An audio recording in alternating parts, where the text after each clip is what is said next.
Bismillahirrahmanirrahim. Assalamualaikum warahmatullahi wabarakatuh. Salam sejahtera bagi kita semua. Baik saudara-saudara sekalian, untuk di web yang pertama ini kita akan membahas bagaimana kita menguasai data binding di Vue.js. Kita akan coba bagaimana melakukan pengelolaan data secara reaktif untuk pengembangan web. Sebagaimana yang kita ketahui bahwa data binding ini adalah sebuah jembatan otomatis yang menghubungkan sebuah model atau logika JavaScript dengan view atau biasa kita dengan tampilan HTML secara real time. Secara filosofi aktivitasnya, kita bisa mengetahui bahwa Vue.js menggunakan sistem reaktivitas di mana untuk mendeteksi berbagai perubahan data serta memperbarui ya, user interface secara instan tanpa perlu membuat ulang halaman. Apa yang kita dapat? Tentu kita akan melihat bagaimana meningkatkan efisiensi pengembangan dan menghilangkan kebutuhan untuk memanipulasi DOM manual yang mungkin bisa saudara-saudari ketahui, yaitu terkait dengan repetitif dan rawan kesalahan. Kalau kita lihat di gambar sebelah kanan bahwa model yang data yang sudah kita berikan secara Vue.js-nya ini akan terus diolah sampai memunculkan sebuah hasil data yang bisa reaktif secara real time. Mekanisme untuk menghubungkannya tentu dari instan JavaScript ya, atau ke atribut dengan HTML secara dinamis dan reaktif. Yang pertama adalah konsep aliran data. Data mengalir tentu ini dari satu arah dengan sebuah logik script yang menuju sebuah view atau template. Kemudian ada juga yang kita kenal dengan sintak dan shorthand, di mana digunakan sebuah VBayern atribut atau cukup dengan simbol 2.2 atribut. Kemudian ada juga kita kenal dengan implementasi atribut. Dan ini sangat berguna untuk atribut screen ya, untuk referensi ya, reference, class dan style. Tentu semuanya itu harus berdasarkan aliran data yang saudara-saudari buat. Bagaimana kita menerapkannya? Tentu kita harus terapkan menciptakan dua arah antara data JavaScript dengan elemen input di HTML, yaitu data dan view. Sehingga nanti elemen pendukung formnya didukung oleh input, misalnya tag and checkbox, kemudian ada tag area input multibaris, kemudian ada juga istilah select ya, yaitu dengan pilihan drop down.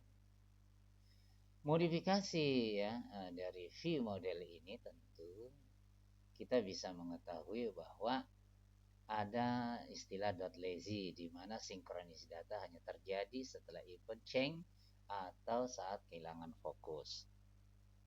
Kemudian ada juga number secara otomatis, di mana nanti akan menginput string menjadi tipe data number.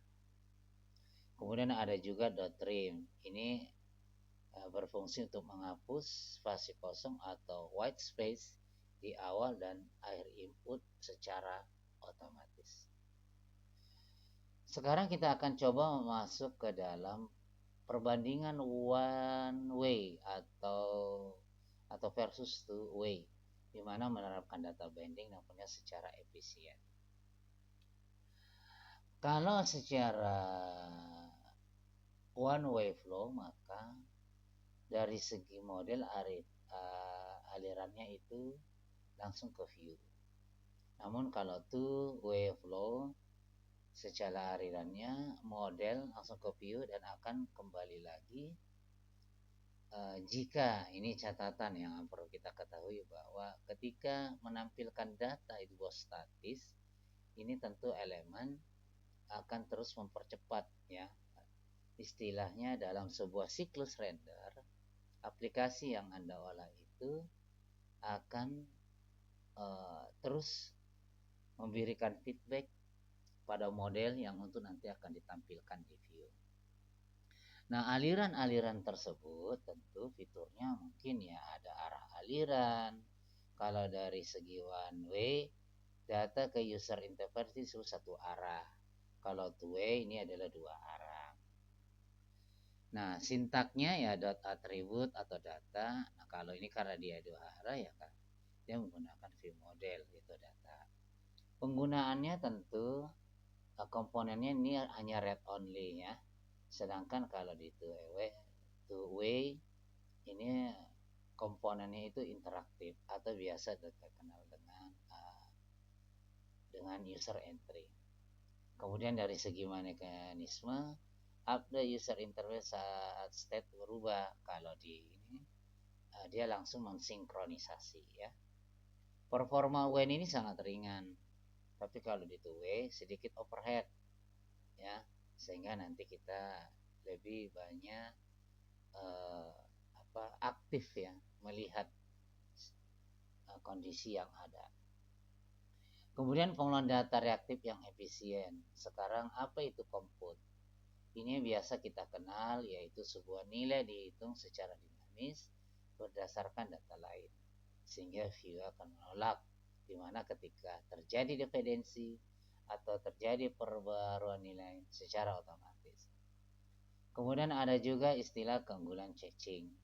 Berbeda dengan metode ya atau compute property di mana disimpan dalam cache. Sehingga ini hanya dihitung ulang jika salah satu defensinya berubah. Kemudian ada istilah sintak deklaratif ya. Nah, di mana sintak deklaratif ini kita tulis sebagai objek dalam compute, namun secara kondisinya kita bisa akses seperti kayak properti data biasa di dalam sebuah template. Nah, kita bisa lihat nih di sebelah kanannya ya, di mana data-data tersebut sudah dikondisikan secara dari segi filternya ya, dari pengkondisikan query-nya. Ini bisa dikondisikan sesuai dengan pencarian database yang ada. Kemudian secara perubahan data yang kompleks, jika di Vue.js ya JavaScript itu ada istilah operasi sinkron. Ini digunakan untuk memicu pemanggilan API ya, Uncrollable Programmable Interface. Kemudian ada juga deep watching. Ini biasanya mampu mendeteksi perubahan dalam struktur objek atau area yang bersarang. Kemudian bagaimana kita mengoptimalkan pengolahan data binding pada Vue.js? Pertama ya kita harus transformasi data sinkronnya. Kemudian caching otomatis ini ya tadi sudah dikatakan bahwa hanya dihitung ulang jika dependensi berubah. Nah, kita bisa gunakan ya properti data, bukan fungsi. Coba ya, compute, full name, return the first gitu ya. Kemudian secara mekanisme set efeknya seperti API dan sebagainya, tentu ini akan bertugas untuk hal-hal yang berat saja.